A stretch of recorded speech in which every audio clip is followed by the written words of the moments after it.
Welcome to The Explainer. Today, we're diving into one of the most fundamental rules in all of physics. It's a law that governs pretty much everything, from your car's engine to the life cycle of stars. It's the first law of thermodynamics. And trust me, understanding it will change how you see the world.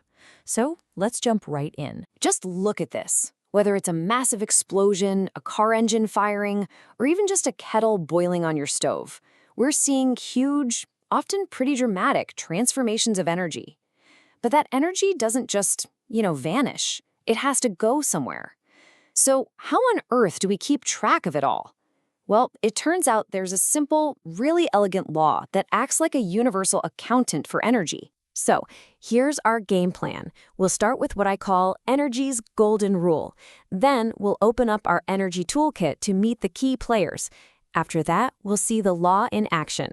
Then we'll get our hands dirty by solving a few puzzles before we connect everything back to the real world. Okay, let's kick things off with the core concept. The first law isn't just some dry equation you have to memorize for a test. It's a really profound statement about how the universe actually works. You've probably heard this a million times before. Energy cannot be created or destroyed. The first law of thermodynamics basically takes this golden rule and applies it specifically to systems that involve heat and work. All it means is that the total energy in a closed system stays constant, always. You can move it around, you can change its form, say from heat into work, but you can never ever create it from nothing or make it disappear. Now, to really put this law to use, we need to understand its three key components. You can think of these as the essential tools in our thermodynamics toolkit: internal energy, heat, and work. First up is internal energy, which we represent with a delta U. So what is it? It's simply the total sum of all the energy inside a system. That includes the kinetic energy from all the molecules jiggling and moving around, plus the potential energy that's stored in the bonds holding them together. The absolute best way to think about it is as the system's energy bank account. It's the total energy balance it has stored away. Next is heat, which we give the letter Q. Now, this is a key distinction.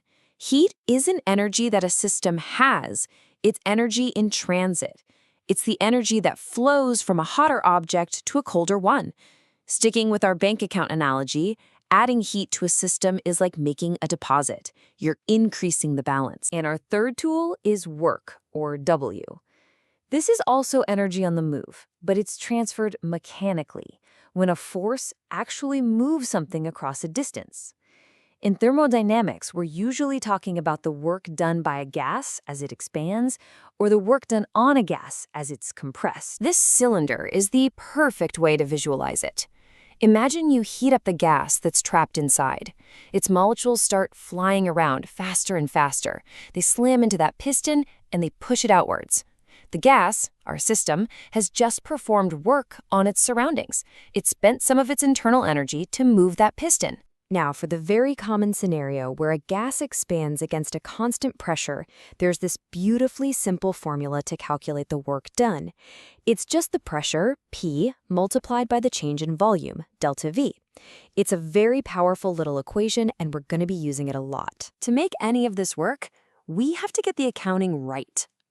The sign conventions you see here are absolutely crucial. So, when heat is added to the system, Q is positive. That's a deposit. When we do work on the system, like compressing a gas, W is also positive because we're adding energy. But, and this is the part you really have to remember, if the system itself does work on its surroundings, like our piston expanding, it's losing energy. So W becomes negative. That's a withdrawal from the energy bank account. Okay, we've got our tools. We know the rules. Now let's put it all together and see the first law in all its glory. And there it is. The change in internal energy, delta U, is equal to the heat added to the system, Q, plus the work done on the system, W. It's just a simple addition. But this one little formula perfectly balances the energy books for any process anywhere in the universe. Let's go back to our bank account one last time. This equation is just saying that the change in your account balance, delta U, is equal to the money you deposit yourself, which is heat, Q, plus any money that others put into your account for you, which is the work, W. And if you spend money, meaning the system does work, that's a negative W, and it lowers your balance. Makes perfect sense, right? All right, the theory is great, but the real test is seeing if we can apply it. So let's switch gears and put our toolkit to the test in a little hands-on workshop, moving from simple calculations to more complex stuff. Okay, first puzzle. We've got a gas that expands at a constant pressure. The question is, how much work did it do? The key phrases here, expands and constant pressure, are our big clues. They tell us exactly which tool to grab from our toolkit, the work formula. Now, the process is straightforward, but there is a classic trap here, right in step 1. The volumes are given in cubic centimeters, but our pressure is in pascals, which uses meters. We have to convert standard units first, otherwise our answer will be completely off. Once we've done that, it's just a matter of plugging the numbers into the work formula. And the calculation gives us 21 joules. That's the amount of work the gas did.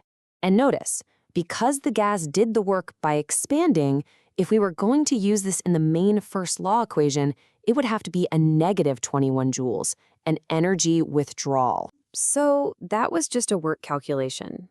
Now, let's look at the full picture. What happens when we add heat and the system does work at the same time? Here, we can find the final change in its internal energy account. We start with the master equation, but step 2 is where it all happens. Getting the signs right is non-negotiable. Heat was added, so Q is a positive deposit. The system did work, so W is a negative withdrawal. Once those signs are correct, the final calculation is just simple arithmetic, and the result is a positive 150 joules. So even though the system spent some energy doing work, it received even more energy in the form of heat. The net result is that its internal energy bank account increased by 150 joules. Let's try a more realistic scenario, boiling a liquid. This is a great two-part puzzle because two things are happening at once. First, as the liquid turns to vapor and expands, it does work.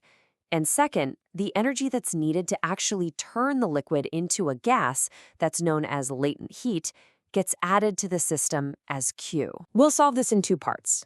First, the work done.